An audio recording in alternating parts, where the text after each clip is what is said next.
In October 2009, a restoration crew was sent to stabilize the northern transept of St. Eustace's Chapel, a forgotten stone relic buried in the woods outside of Hertfordshire, England. A century of moss had claimed its roof. Ivy laced through its altar. No one had held a service there since 1924. When they pried open the floor beneath the choir pews, they found something unexpected. A cedarwood chest, blackened with mildew, marked with a soot-covered cross. Inside were three things: a rusted iron key, a cloth-wrapped book with the imprint of a diocese no longer in existence, and a stack of folded pages titled in brown, hand-dipped ink, Admissions, Ashridge Asylum for the Displaced, 1871. There is no record of any asylum by that name ever existing. Not in the Hertfordshire parish registers, not in the medical directories of the Home Office, not in the public asylum reports compiled yearly by the Crown. Nothing. And yet this ledger, yellowed and curled at the corners, contains 42 names. Full names, dates of admittance, age, place of origin. A scrawled note beside each referred for moral reconstitution. The first entry reads Mary Ellen Doyle, age 17, Irish, admitted April 3, 1871. Pregnant, silent disposition, in need of rigorous discipline. The next, Ewan Marlowe, age 43, Scottish, former sailor, no family, drunkard tendencies, non-compliant. Each one is written in the same hand, tight cursive, meticulous, like someone was trying to make sure every detail was perfect before the names themselves disappeared. And that's the problem. Every name listed, every single one, has no documented death certificate, no known burial, no marriage license, no census record beyond 1871. It's as if they stepped into the trees around Ashridge and were never seen again. So the question arises, what was Ashridge?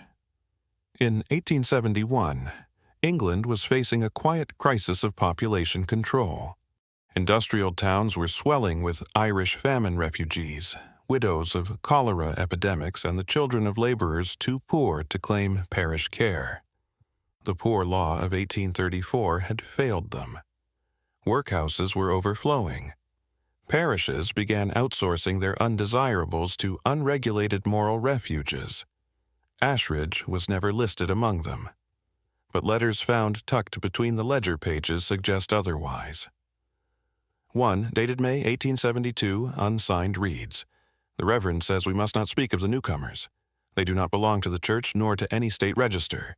They are to be cleansed before they are counted." Another, "The doctor insists they be sedated before the process. He said it is better that way, less screaming, fewer marks. They were torn from a notebook, stained, smelling faintly of sulfur. And then there's the key. It matched nothing in the chapel, but in 2010 a group of local historians traced its teeth to a now demolished stone cellar outside of Ashridge Forest. The cellar was bricked shut by 1880. It held iron restraints, a rusted drain, and the faint outline of boot prints baked into the dried mud, all consistent with containment, all pointing toward something worse than silence. In official records, Ashridge Asylum for the Displaced does not exist, but the ledger does. The handwriting exists. The bodies do not. That is how these stories begin, not with ghosts, but with the holes they leave behind. Over the next 14 chapters, we will follow the fragments left by those who entered Ashridge and never came back. We will read their letters, retrace the blueprints of its halls, and attempt to name the unnamed. Because if history has a graveyard, this is one of its deepest pits, and its dirt is still warm. There are places in England where the trees feel older than memory. Ashridge Forest is one of them. Even on the brightest afternoons, its trails are choked with shadows. The paths fork without logic. Fog hangs low in the hollows, and birds fall silent by midday. Locals call it the Hollowing Wood. Children are told not to wander in, not because of wolves, but because of what men once did here. And somewhere within this forest, just beyond the edge of the 1869 Ordnance Survey, is a glade with no name, a clearing without a recorded purpose, a place that never made it onto the official map, but it does appear, in the corner of a hand-drawn plan dated March 1871, signed ER in the lower margin. The parchment was found among the personal effects of Dr. Elias Redden, an asylum physician dismissed quietly from Bedlam Hospital for conduct unbecoming of medical dignity. The drawing shows a structure nestled between two distinct groves of pine oriented north to a chapel ruin that no longer stands. At the center is a label Ashridge Receiving House Wing, a quiet infirmary wing B Penitent Quarter, Eastern Cellars Processing below. There is no trace of any structure now. The glade is overtaken by thorns. Saplings pierce through old stone footings, but satellite topography reveals a square depression in the earth unnaturally uniform, about the size of a two-story building. Beneath the moss, some of the foundation stones remain, charred, etched with what look like tally marks. It was there, on a quiet morning in 2011, that local archivist Hannah Fairclough unearthed the rusted remains of a window latch still attached to its frame. She noted the bars had been fused directly into the casement, not for weatherproofing but for containment. Buried beneath the frame was a child's button ivory white with the word "Obey" crudely scratched into the back. In the oral records of Hertfordshire, Ashridge is barely a whisper. One tale recorded in 1902 by a folklorist named Caleb Rosier references the place where no bells ring. A woman named Abigail Keene, then 92, said, "We weren't to go near the stone trees. They said people went there to become someone new, and sometimes they didn't come back at all. We just heard the dogs howling at night. No horses, no carts, only smoke, and once the crying of boys in Latin." Another source, an entry from the 1873 journal of a traveling school inspector named Henry Bell, mentions a moral refuge being built in the Ashridge vicinity, but laments its secrecy. I inquired with the vicar of Little Gaddesden about the so-called refuge in the woods. He paled at the word, said he could not speak of it, only that the displaced were no longer a burden to the village. "They are being corrected in silence," he told me. I was not given a tour. That journal entry ends abruptly 3 pages later. The remainder of the notebook is torn out. This is how Ashridge operated through erasure. Not by hiding entirely, but by existing just outside the reach of accountability. It was close enough for the parish to pretend they were helping, far enough that no one felt responsible, and for the people sent there, widows, migrants, bastards, and children without sponsors, Ashridge offered no addresses, no outgoing post, and no visitors. Only the promise of cleansing. Its existence was never public, but it was whispered in kitchens, hinted at by midwives, and invoked by vicars as a final solution for those who didn't belong. The asylum wasn't built to be seen. It was built to disappear people quietly, and it succeeded. Every institution, no matter how secret, has its architects. For Ashridge, there were two. One claimed the soul, the other the body. They met not in a hospital nor a church, but at a tribunal in London, 1868, during a hearing on the ethics of restraint in private workhouses. The minutes from that day survive in the parliamentary archives tucked beneath a larger file on the state of lunacy discipline. Each man gave testimony. The Reverend Walter Pike was 42, clean-shaven and alumnus of Oxford's Theological College. He had served as curate in 3 parishes, each marked by controversy. In one, he was accused of caning an orphan girl for smiling too freely. In another, he led Sunday sermons in the morgue of the local infirmary, claiming the dead were examples of the unrepentant. He believed in redemptive humiliation, that the soul to be cleansed must first be broken. His testimony at the tribunal warned of a nation rotting in permissiveness and proposed a doctrine of moral recalibration for the vagrant poor. He advocated for isolation, fasting silence, and ritual repetition as methods to reorder the psyche. He ended with, "To reform a beast, you must first convince it that it is not yet human." The second man was Dr. Elias Redden, a shadowed figure in the world of early psychiatric experimentation. Trained in Edinburgh, then Berlin, he had briefly worked at Bethlehem Royal Hospital, known more widely as Bedlam. He was removed in 1867 following an internal review regarding unauthorized use of ether-induced sleep deprivation therapy on women under his care. Redden argued that certain minds, particularly those damaged by trauma, grief, or foreign thinking, could be reset by isolating them from all familiarity. He wrote, "Erasure of memory is not a cruelty, it is a kindness. When we eliminate the framework of pain, we remove the architecture of rebellion." He believed in starting over, and in Reverend Pike he found someone who shared his contempt for the unruly poor. By 1870, both men had resigned from their public posts. One from the cloth, one from the clinic, yet neither disappeared. Instead, a private parcel of woodland in Ashridge Forest, once part of a royal hunting estate, was quietly purchased through a shell trust linked to a now-defunct charity called the Graceful Hand Society. The deed lists no names. Only a single objective to house, shape, and correct those displaced by vice foreignness or orphanage. Construction began in February 1871. Materials were delivered under cover of night. No contractor has ever come forward. The stone was quarried from within the forest itself. By late summer, the first wing, later referred to as the penitent quarter, was complete. It had no external signage, no path, no steeple, and most notably no windows on the eastern side. Testimonies from surviving building records describe two distinct zones. Wing A, overseen by Reverend Pike, contained the quieting chambers where inmates were subjected to daily scripture recitation and hours of kneeling punishment. Floors were wood but embedded with iron rings used for restraints. Wing B, overseen by Dr. Redden, contained medical correction rooms furnished with iron cots and wall-mounted observation slots. Ether laudanum and cold water immersion were standard treatments. There was also a cellar. Early drafts of the floor plan label it as the transition level. Later, blueprints omitted entirely. One document, a letter found in the attic of a now-demolished cottage in nearby Aldbury, bears Pike's handwriting and signature. Addressed to a clergyman in Dover, it reads, "Brother Miles, the first batch have arrived. Dr. R. and I are in full agreement. This is no longer charity, it is purification. The state has no stomach for discipline, so we shall perform it for them. We are not punishing them, we are removing the rot." The letter ends with a chilling note. "Pray they forget who they were." It is mercy. They were not state actors, they held no licenses. But they had land money and something more dangerous, conviction. What makes Ashridge terrifying is not that it was a secret asylum. It's that its founders believed absolutely that they were doing God's will.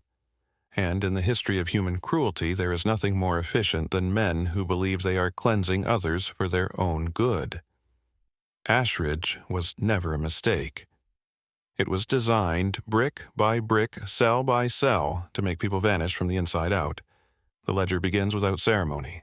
No official seal, no introductory page. Just a title written in steady brown ink, Admissions, Ashridge Asylum for the Displaced, 1871. 42 names follow. Each one numbered each with a note, short, clinical, cruel. And almost all of them share three things. They were poor. They were alone. And they were sent away without anyone asking where they had gone.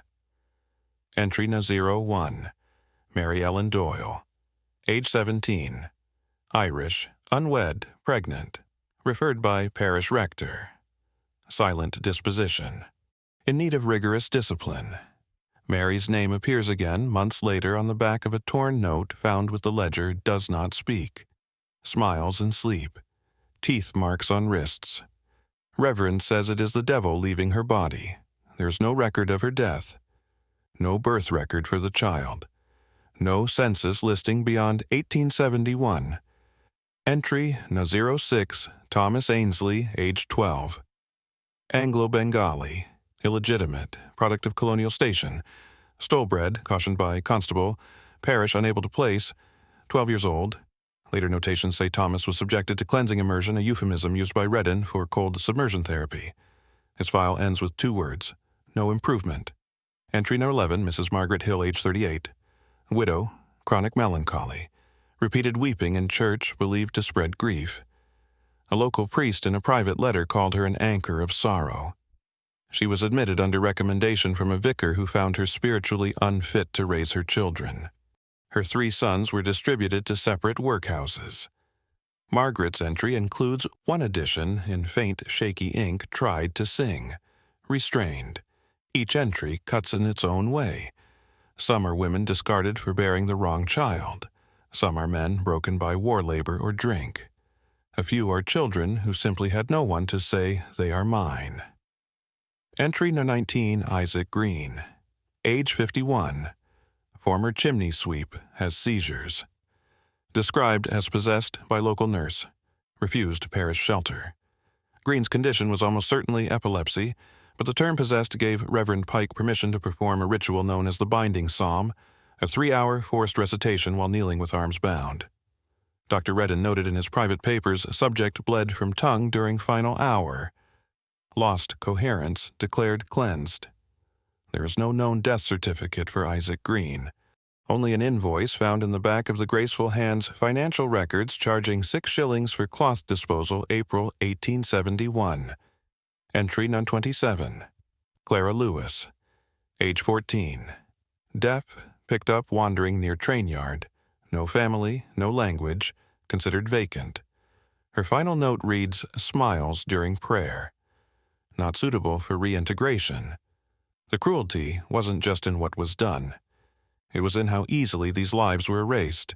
The ledger is careful to record intake, but there are no exit dates, no transfer notes, no burial entries. It is as if every person who entered Ashridge was not expected to leave. A separate page found folded between the entries appears to be a list of nicknames likely used by staff. The cradle, believed to refer to Mary Doyle. The psalm Howler. Likely Isaac Green Babbler, an unnamed boy who recited poetry at night without stopping. The hound, possibly a patient who crawled and barked during seizures. Each name has a number beside it. Each number matches a cell. The final note reads, "Do not house more than one subject per cell unless both are mute." The ledger ends abruptly at entry number 42. No signature, no summary. Only a final line written in different handwriting. Reverend says we must burn the rest, but I will not forget their names. That one line scrawled in a corner, almost hidden, tells us everything. Someone tried to preserve memory in a place built for forgetting. Someone risked writing it down, and someone buried in the ash of history whispered back, "I remember." His name is not in the ledger. Just a note folded tightly between pages 12 and 13, cell 3, male child. Arrived May 1871. Approx. Age 10. Speech irregular, no known guardian. Screams in Latin phrases, sleeps under bed, the ink is hurried, the paper water damaged. But whoever wrote it took care to underline one phrase twice, does not respond to his name. According to floor plans recovered from a fire-charred blueprint, cell 3 was located at the far end of the penitent wing. It was the smallest of the chambers, just 5 feet wide with a grated ceiling panel and a drain carved into the stone. The door bore no number, only a crude etching of a cross turned sideways burned into the wood. A symbol not found anywhere else in the building. The child was kept alone. Records indicate he was not assigned to group prayers meals or labor duty. Instead, he was referred to in staff notes as the boy or subject C3, and yet his presence lingered.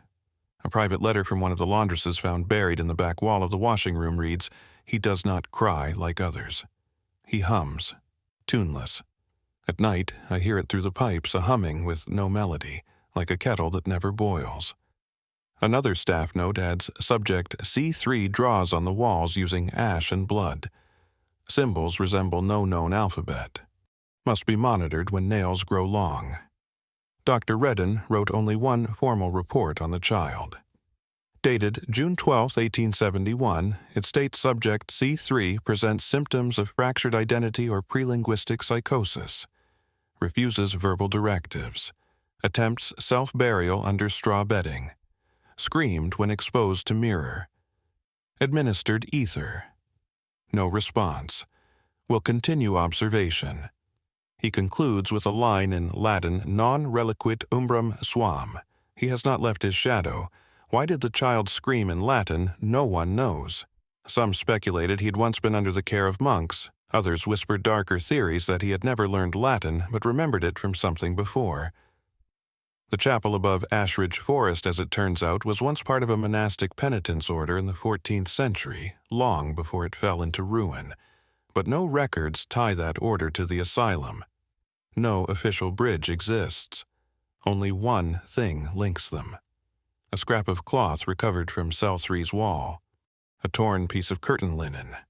On it written in ash, Domus est ossa. Domus est oris. The house is bone. The house is mouth. In 2012, archaeologists surveying the Penitent Wing's ruins discovered something unnerving. Beneath what would have been Cell 3, a shallow trench had been dug by hand about 4 feet deep, irregular in shape, as if clawed rather than shoveled. Inside were 3 items: a child's wooden button carved with a spiral, a piece of cloth stiff with blood bearing the initials CE, and a small bundle of tied hair, human coarse, and wrapped with string made of animal tendon. No remains were found. But on the stone above the trench, someone had scratched with a nail. He is not buried, he is beneath. Who was the boy? One theory points to Christopher Elgin, a 9-year-old from Luton who disappeared after his mother's death in 1870. His last sighting was at a parish shelter 2 miles from Ashridge Forest. The initials CE match, so does the age. The timing, the silence. But no one ever confirmed it. No grave, no family, no answers. And yet, the most haunting piece comes not from the asylum, but from a letter dated 1933 written by a retired schoolteacher named Agnes Marrowell. She lived just outside the forest and kept a small diary now housed in a private collection. On Tuesday night I heard it again. The humming, low pulsing like breath through stone. My father used to say the woods carried echoes from things buried too shallow. I think the boy is still there, not in flesh but in the hum. The forest remembers him. Cell 3 is rubble now, but something in its soil still resists silence. In every investigation, audio recorders have picked up faint clicks. Not wind, not rodents, but a pattern, a rhythm, like someone tapping. 1, 2, pause, 1, 2, 3, a code, a name, a warning. We may never know.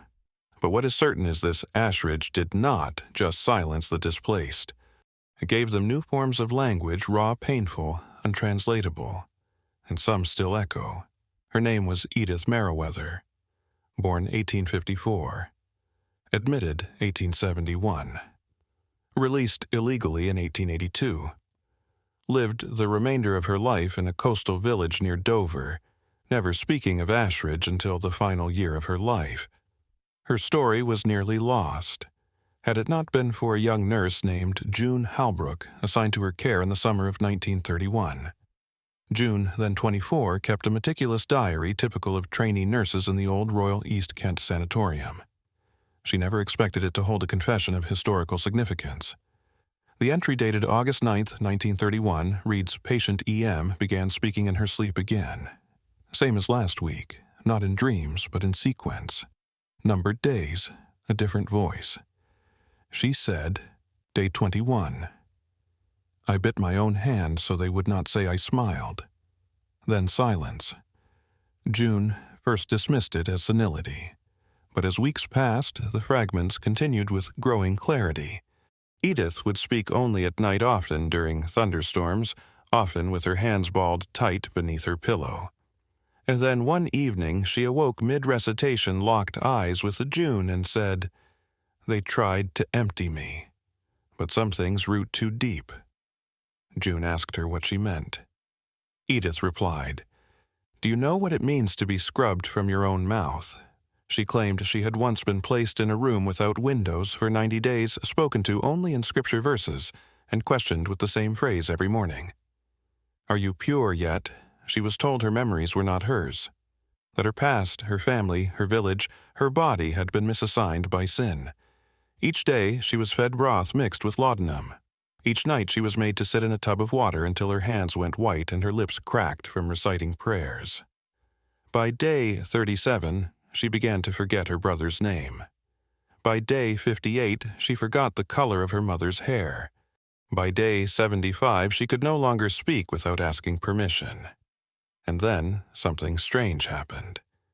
She began to remember differently.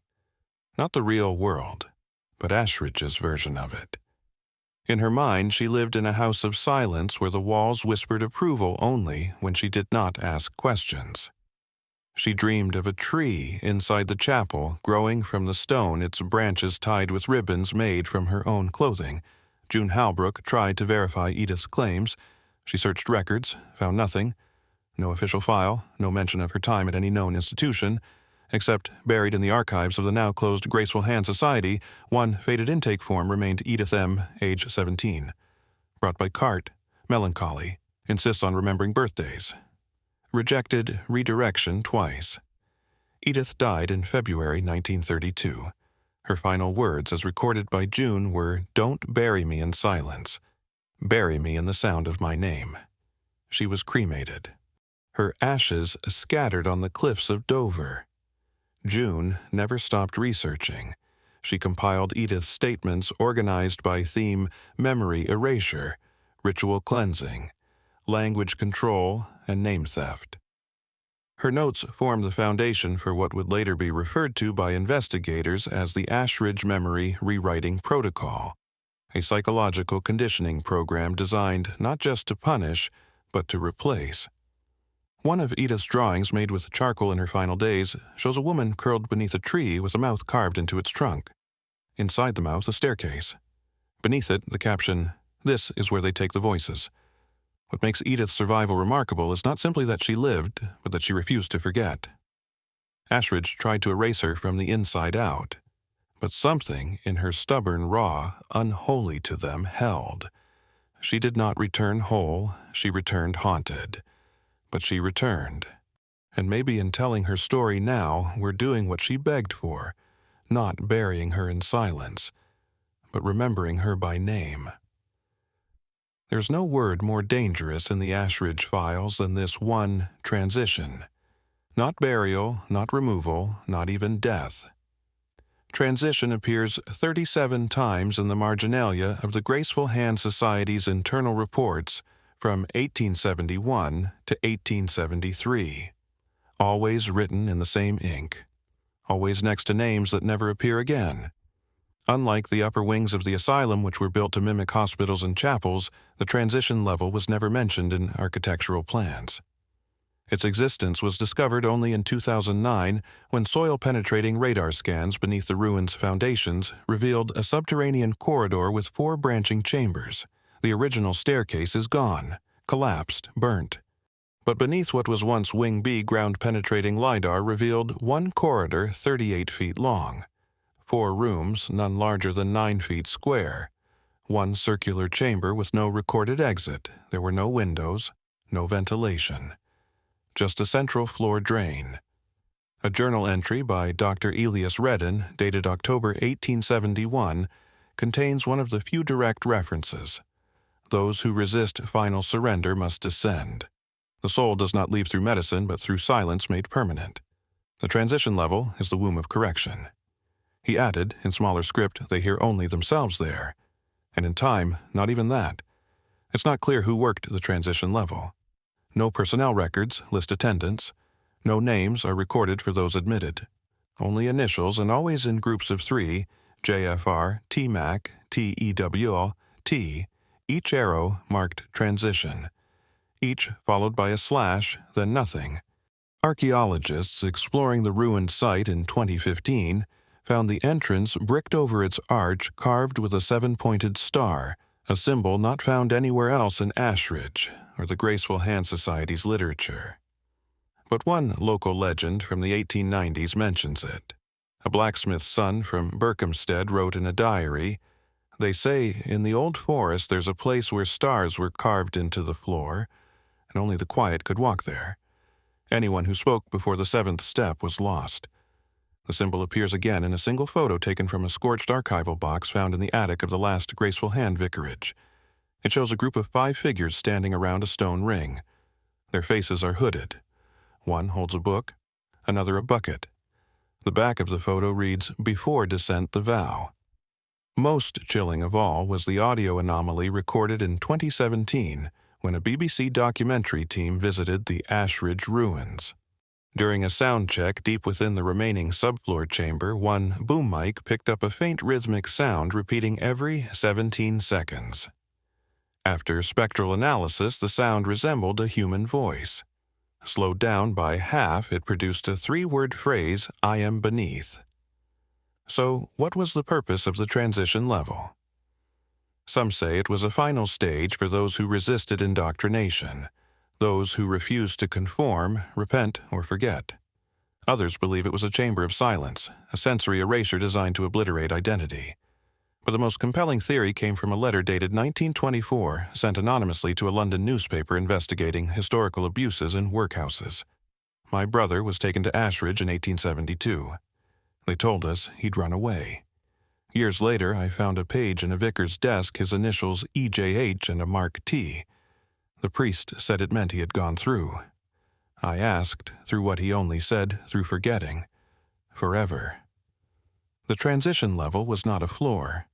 It was a verdict, a place for those who could not, or would not, be made into what Ashridge wanted.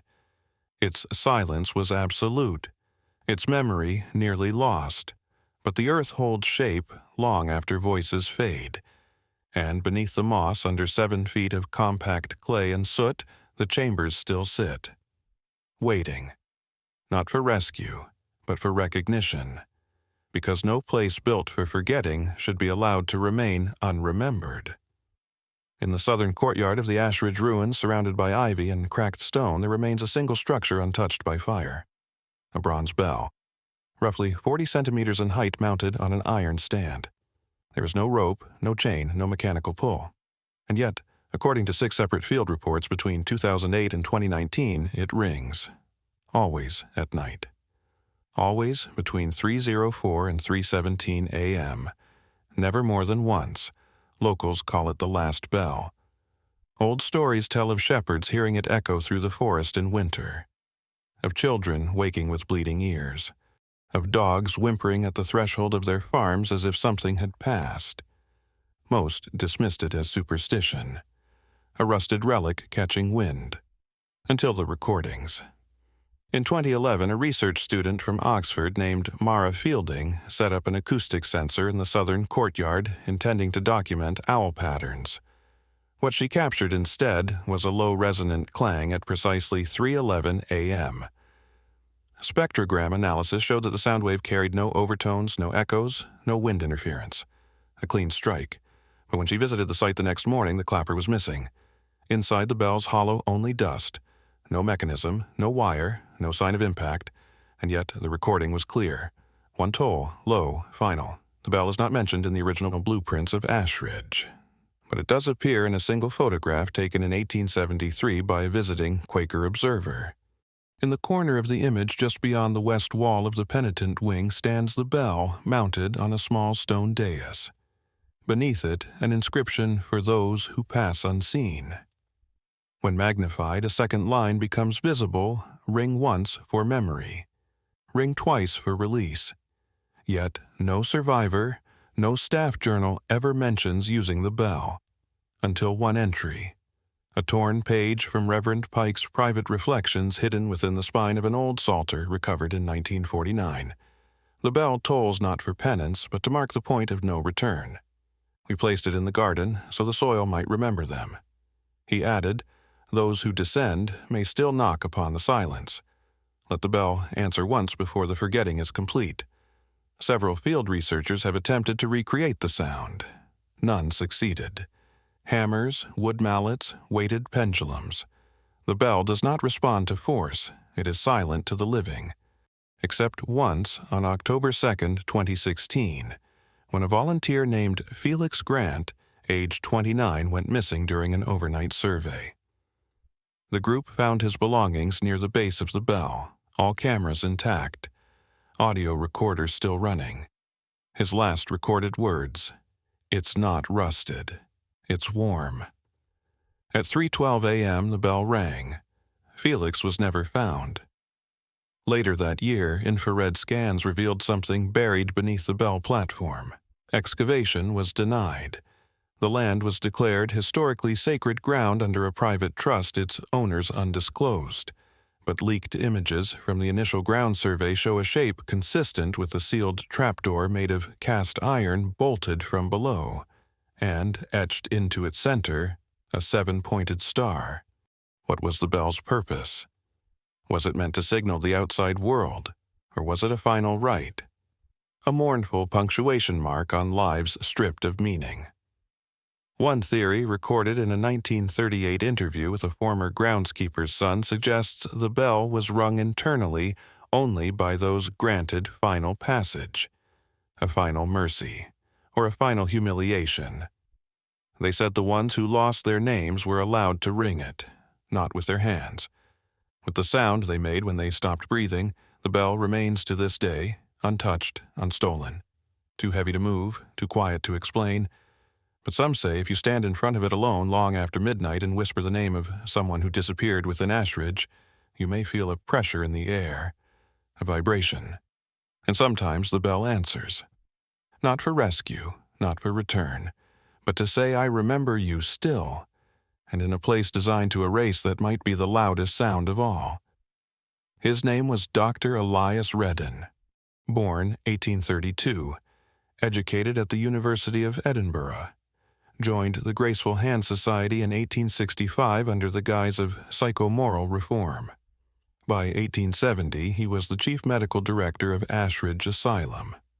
In 3 years, he oversaw over 214 patient transitions. In 1873, during an unseasonably cold April morning, he disappeared. Along with him, the complete intake ledgers from 1871, 73, the transition logs, all disciplinary files, a locked satchel labeled Veritas of all 3. His room was empty, no signs of struggle, only a note pinned to the inside of the fireplace. To remember too much is to rupture the body. To forget too cleanly is to rupture the soul. Choose your rupture. The official explanation issued by the Society was suicide by river. His boots were found near the River Bulbourne, but the water was shallow, no body recovered, no coat, no blood, no witnesses. His office had been scrubbed clean, books missing, drawers empty. Only one thing remained untouched, a crucifix carved from unfired clay cracked down the middle. In 1986, a group of amateur historians uncovered a letter in the possession of a private collector in Suffolk signed simply E.R. The paper was brittle, postmarked from Gdynia, Poland, dated 1881. In it, the writer described a compound in England that fed on silence and made ghosts of the living. He included a warning Ashridge was never meant to heal. It was built to erase not just memory but lineage, to make orphans of entire bloodlines. And I was their surgeon. He ended with, "One day beneath the bell they will find what I took, but not before the soil is ready to scream." In the years after his disappearance, several anomalies surfaced.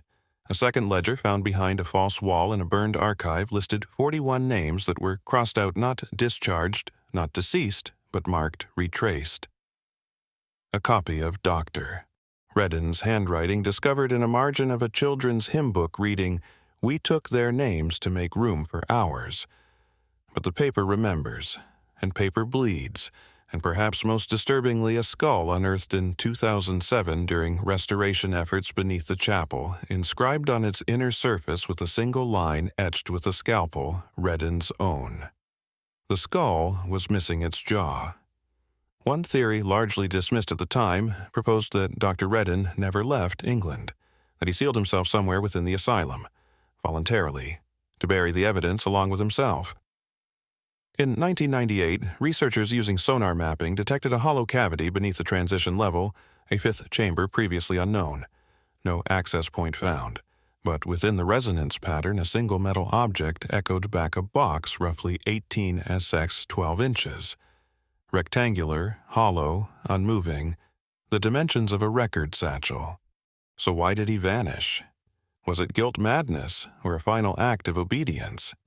Because in his earliest writings, published before Ashridge Redden, once posed a terrifying question. If a person's name, memory, and language are taken, but their body survives what remains. He called it the third death. Not physical, not spiritual, but administrative. A death that exists only in ink and absence. One that cannot be mourned because it was never recorded. Dr. Elias Redden may have been the architect of that death, or its final victim. To this day, no public institution in England acknowledges his work. No grave bears his name. His credentials have been purged from every academic register, but in the margins of forgotten hymnals, in the soot of crumbled ledger books, and beneath the bell that rings without rope, his silence lingers. watching, unrecorded, but never entirely gone. The 1871 census of Hertfordshire makes no mention of a children's ward at Ashridge. The Graceful Hand Society's annual reports refer only to minor dependents, a term so vague it could mean anything from orphaned relatives to wayward wards. But between 1871 and 1874, at least 94 children were brought through the gates of Ashridge. We know this because of a ledger fragment torn and scorched recovered from beneath a collapsed stairwell in Wing D in 2003. It lists 26 names, 42 sets of initials, 19 entries marked only with height hair color, and the note no surname given. A line repeated throughout the page ineligible for parish registration, meaning they did not legally exist. Most were likely born to women admitted under false names. Others were donated by poor families promised care in exchange for one less mouth to feed. Some may have come from overseas refugees displaced by colonial conflict, famine, or domestic scandal. But once inside Ashridge, they ceased being children. They became raw material. One survivor, an old woman named Agnes Holt, interviewed in 1957, spoke of the White Room. It had no windows, just a mirror so tall it touched the ceiling. But the mirror didn't show your face. It showed what you would look like if you never left. She was 9 years old. She recalled being made to repeat the phrase, "I have no people. I belong to the light." Each morning, they were stripped, washed in cold water, and dressed in linen robes with no seams. No buttons, no fasteners, no individuality. Their names were taken and replaced with colors. She became Pearl. Others were called Slate Amber Ash.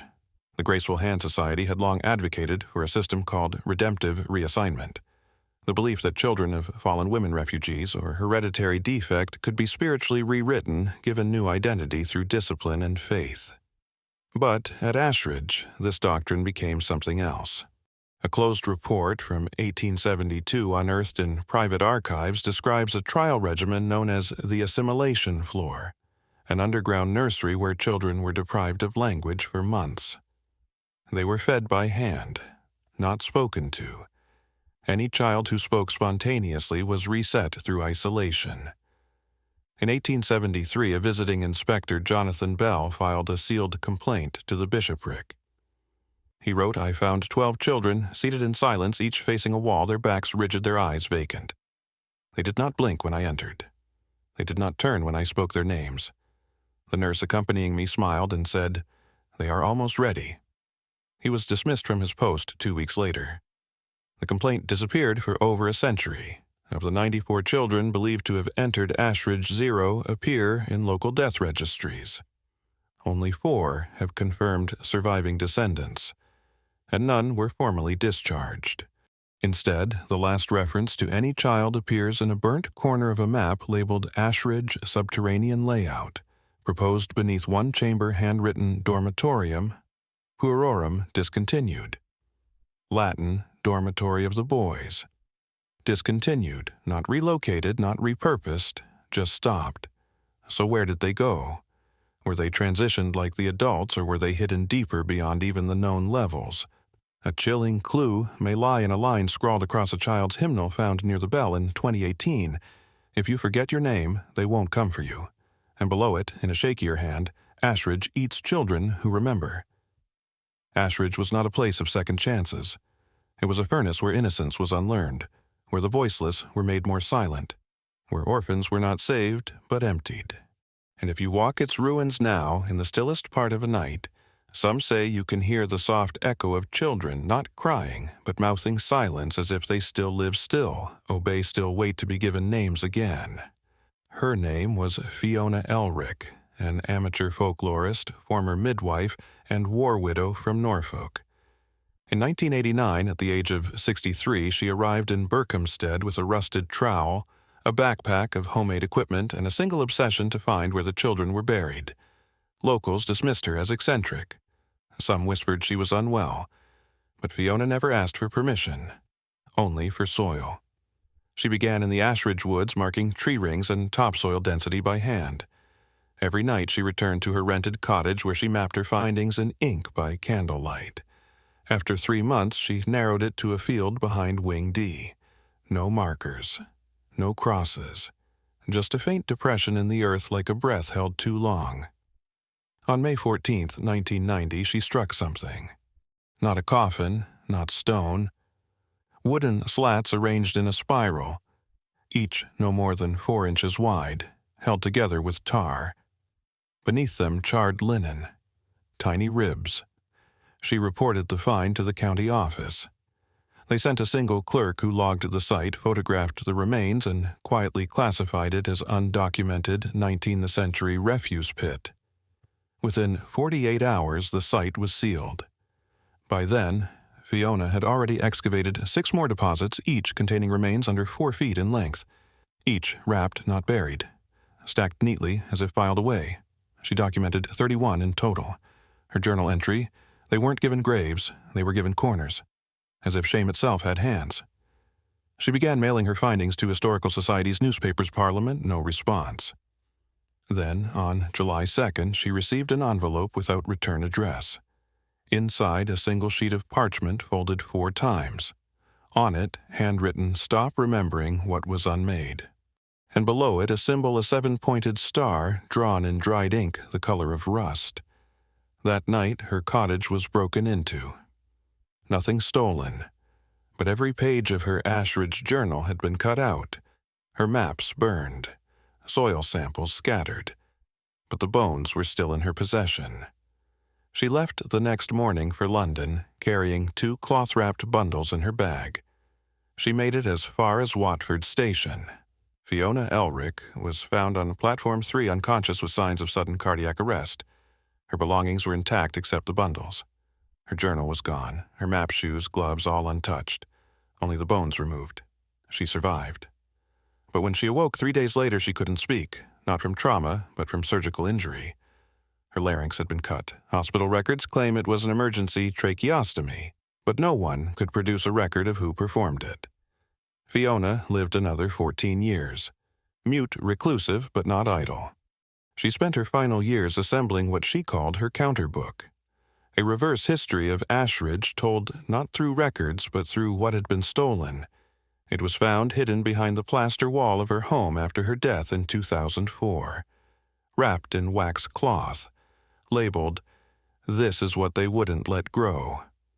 Inside, a list of 37 unnamed children marked only by traits: 1 with twisted foot, 1 with 2 thumbs, 1 who blinked to music, sketches of burial clusters always in spirals, a map of Ashridge with circles drawn in ink, not pencil, as if they bled through the page, and 1 page titled "Below the Transition Level Room 5," underlined twice. Fiona Elric is not commemorated in any official Ashridge investigation. Her name is not mentioned in the 2007 restoration briefing, and yet many believe she is the reason the ruins were finally sealed off from development. Because she did more than dig, she made others see. They silenced her voice, but they couldn't erase her hands. They couldn't stop the earth from holding her truth. They couldn't burn the bones. And in the haunted silence of Ashridge, her name lingers not as echo, but as evidence. There were 4 documented underground levels at Ashridge. Each floor served a specific function. Level 1, laundry, kitchen, stores, servant corridors. Level 2, medical and restraint facilities. Level 3, transition dormitories. And Level 4, furnace chamber, record storage, sealed archives.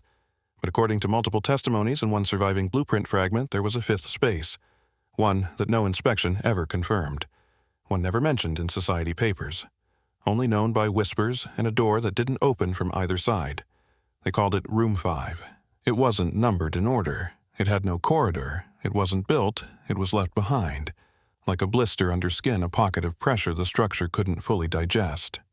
The first mention of Room 5 comes from a journal entry dated December 1871, scribbled by a low-ranking orderly. Heard something in the wall behind Furnace 3. Not rats. Thuds, like someone rearranging furniture. But there's no room there. The entry was crossed out. Beneath it, never write about the 5th. Only listen. Decades later, in 1931, an engineering crew attempting to map the remaining furnace lines encountered an anomaly. One member, Reginald Carter, wrote in a private letter, "We opened a bricked corridor by mistake, only 10 feet long, dead end, but there was a door at the end made of iron with no handle and no hinges. The men refused to touch it. When he returned with the foreman, the corridor was gone. Bricked again, seamless, as if the walls had healed." In 1975, urban explorers snuck into the lower levels before the site was formally sealed. They recorded an 8 reel of footage now archived at the Hertfordshire Folklore Society. Much of it is mundane broken pipes, rusted bolts, graffitied walls. Until the 7th minute, the camera tilts down a long hallway. At the end, a faint glow. When they approach, there is no lamp. Just a patch of wall that shimmers like heat over pavement. And faintly behind the static, a voice. "Close your eyes. It only wants the ones who see." The footage ends with a dropped camera and a cracked lens. The explorers were found 2 hours later unharmed, but both men were missing their shoes. They were standing barefoot side by side, unable to speak for nearly 18 hours. When they recovered, neither could recall their names. Only one sentence kept repeating from one of them, as if remembering for the other, "There is no room 5. There is no room 5. Yet maps don't lie. And in Fiona Elrick's counterbook, she had sketched a crude floor plan with a central chamber labeled simply 5, and beside it, in faint charcoal never found. Always present. But what was it? And some believe room 5 was where they stored the unmade children, those whose identities had been fully erased. Others believe it was a testing chamber for complete silence. No words. No sound. No self. And then there are the wildest theories. That room 5 was not physical but ritual, a concept, a threshold. That once a person was emptied of memory, family, history, name, they became room 5, a living shell. In 2021, a modern archaeological scan found inconsistent magnetic signatures behind the furnace walls, suggesting a hollow cavity. But excavation was halted. The Heritage Trust cited risk of collapse. Unofficially, 2 workers reportedly refused to return. One claimed, "We found something that felt like a room. But it didn't want us to know it. Room 5 isn't found on maps. It doesn't appear in blueprints. It doesn't echo in legal records. But it lingers in stories in soot and in silence. If you find yourself in the ruins and hear a shift beneath your feet, if the wind feels still but your breath fogs anyway, if you see a door with no hinges, you're not lost. You're remembered." And that is what room 5 fears most. Every institution has a room that no one talks about. At Ashridge, that was the lower archive vault, sometimes referred to in shorthand as LAV, or euphemistically the quiet cellar. According to internal documents, it was designated for record retention storage for patient files, treatment ledgers, conversion transcripts, and doctrinal material not suitable for parish display. But in 1874, the vault was destroyed in a fire. A sudden blaze, no source ever found, and no casualties officially reported, except for this complete loss of all written records prior to October 1871. There are problems with that sentence, because prior to 1871, the asylum had only been open 10 months. What could have filled an entire sealed vault so quickly? What records required not just storage but incineration? Worse still, an inventory sheet dated November 12, 1870, 10 months before the fire. Lists 0 patient files, 0 doctrinal codices, 0 medical transcripts. Instead, under contents, it reads, "To be produced upon affirmation, not yet manifested." So, what exactly burned a theory began circulating in the early 2000s, sparked by a letter unearthed from the estate of a deceased bishop. The letter dated 1892 was addressed to a former Graceful Hand elder. The bishop writes, "Your request for absolution is declined. One does not burn prophecy simply because it frightens the shepherds. Room 5's existence was never meant for man's ink, but it was spoken. And when something is spoken, it becomes part of the world. You cannot unutter what the dead heard." This implies that the archive did not house the past, but the future. That it was a place for writing what had not yet occurred. The predictions, the oaths, the spoken directives given under influence. And that's when the name Dr. Elias Redden appears again. His private notes later smuggled into public record include a chilling phrase, "The archive is not where we store paper. It is where we store memory before the world earns it." In 2013, a research team gained partial access to the collapsed sublevel where the archive once stood. They discovered charred beams, shattered glass panes, melted lead rings, and most strangely wooden shelving untouched by flame, perfectly intact despite the scorched stone around them. When samples were tested, the wood was dated to before 1800. Older than the asylum, older than the plans, older than the society itself. How did shelves older than the building survive a fire that destroyed everything else? Then came the final, most damning discovery. One tile fragment from the wall bore a scorched handprint, but it was too small for an adult. Carbon dating suggests it came from a biological source post-mortem, meaning someone touched that wall after death. Or perhaps never stopped touching it. So what was really in that vault? Many now believe the Graceful Hand Society practiced a ritual of anticipatory confession, compelling patients, particularly children, to write down or speak the worst version of themselves what I would do if I lost the light, how I would destroy myself or others. The sin inside me not yet acted. They were not punished for those words. They were kept, stored, until someone decided the mere possibility of those truths was too dangerous to leave behind. But if the archive burned too early, if the prophecies were still unwritten, then what did they fear? Unless the archive wasn't waiting for documents, it was waiting for witnesses. Perhaps the fire was not to destroy paper, but to consume memory, to turn what should have become truth into ash, never spoken aloud. But the floor still holds heat. Visitors to the site report an unnatural warmth near the collapsed eastern wall. Some say they hear soft whispering. Others say their pens stop working near the edge as if ink refuses to record what isn't allowed to exist. The archive burned, but not all fire consumes. Some fires preserve in carbon and soot in shadow, and beneath the ruin, what was never written, waits. In a locked drawer of the Ashridge Chapel's organ bench, a parchment was discovered in 1982, folded into eighths. Weathered by mildew and time, no date, no signature.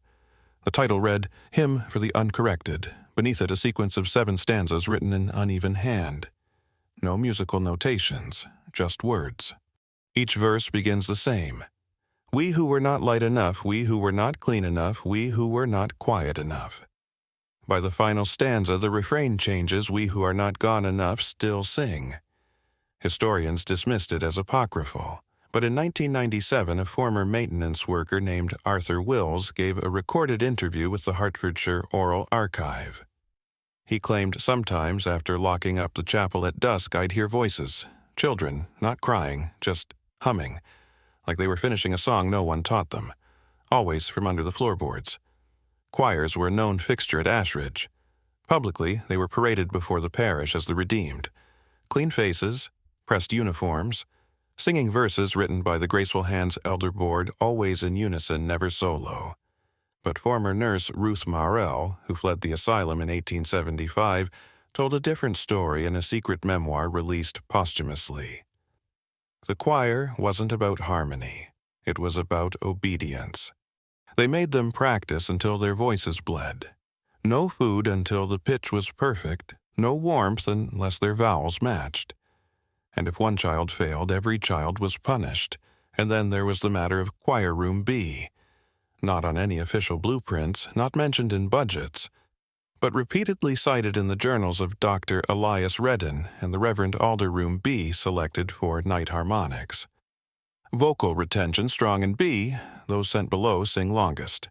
A letter from a boy named Jonah, aged perhaps 11, was found hidden beneath the chapel's bell housing, folded inside an oilskin pouch.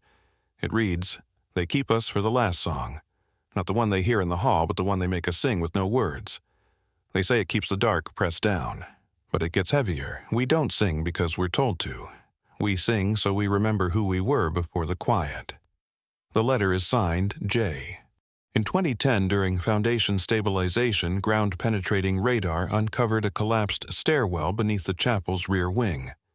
When cleared, it led to a sealed stone chamber circular in shape no wider than 12 feet. At its center, a ring of iron hooks bolted to the floor, and around the edges, scratches in the stone radiating outward like sunbeams. Some curved, some jagged. Most clustered near the eastern wall, where a small window bricked over from the outside would have once let in moonlight. And on the walls, lines of text etched by fingernail. One phrase repeated, "We are not gone, we are not gone, we are not gone." Sound engineers who studied the chamber say the acoustics are unnaturally resonant. A whisper, they claim, can echo 7 times before fading.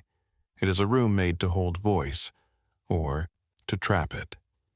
In 2022, a field recorder left in the chamber overnight picked up faint tones between 3:00 and 3:14 a.m. 7 distinct vocal notes, rising, descending. Each held precisely 3 seconds. No animal sources matched. No nearby buildings emitted sound. When analyzed through spectrogram, the pattern formed a helical wave like DNA or a spiral etched in song.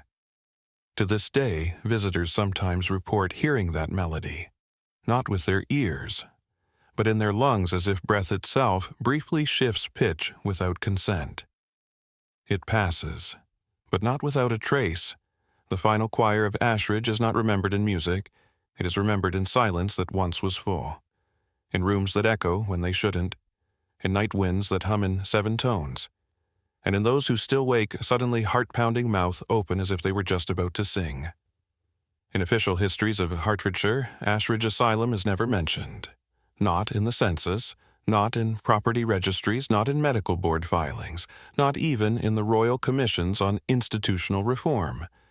It did not exist, and yet it was full. In 1882, the land it once stood on was sold for timber recovery. No formal demolition was recorded.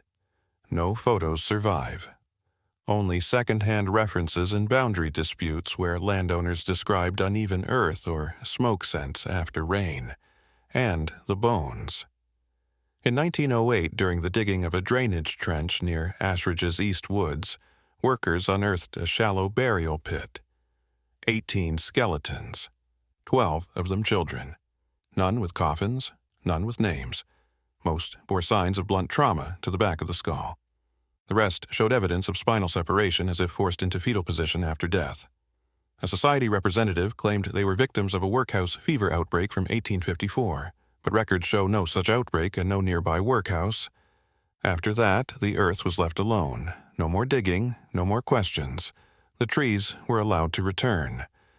By 1937, the land was declared unsuitable for development due to soil instability. By 1954, it was quietly fenced off, and by 1979 it was absorbed into the Ashridge Trust for Historical Preservation, the name that implies protection. But really it was an act of containment. Every generation after finds a way to dismiss it. The academics call it folklore. The church calls it heresy. The state calls it inconclusive. And the rest of us, we call it too far away to matter. But silence is a poor tombstone, and places like Ashridge don't need monuments, they just need us to forget. In 2015, an independent archivist named Callum Dorr published a digital paper titled Ashridge, the institution that was never there. It was removed within 36 hours. His research site went offline. He stopped responding to emails. 3 months later, a note was found taped to the door of his apartment. Written in charcoal, "We do not correct the record. We correct the memory. When a place is erased from paper, it doesn't vanish.